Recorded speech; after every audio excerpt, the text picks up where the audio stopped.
A US startup, Panthalassa,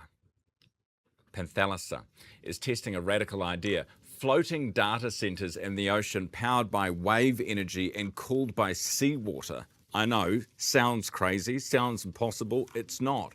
It's futuristic, but it could reshape how the world powers digital infrastructure. Paul Spain, Gorilla Tech CEO, with me this morning. First of all, let's start with the name. How are we saying this? Panthalassa. There we go. And what is it? So, look, this is I guess we've been hearing about data centres in space. This is now taking them to the ocean, and there's been varying experiments down this track in the past. But Pantalassa has raised about 240 million in New Zealand dollar terms for their third generation of their ocean data centre.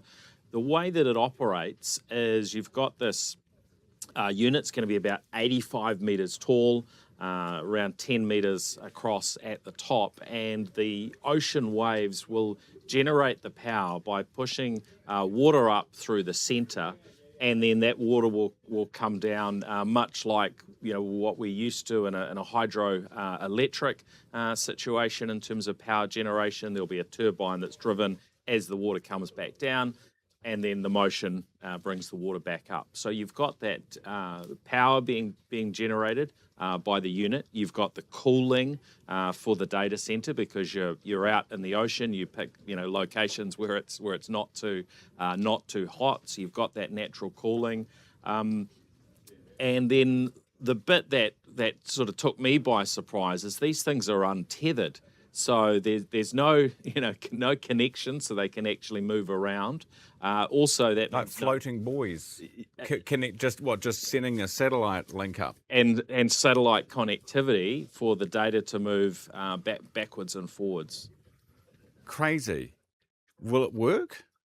Well, they've done lots of work over a period of about 5 years to date, and they're gearing up with their factory. They're saying they expect to be in commercial operation next year.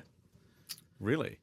And how much sort of, because we look at the traditional data center on land, how much how many AI searches does one of these bad boys can give us? I'm not sure how much each unit will be, but they're really gearing up to, produce these like cars are produced. It's going to be a factory. They're going to be rolling off the line apparently, and they're going to be able to put a lot of them out at sea.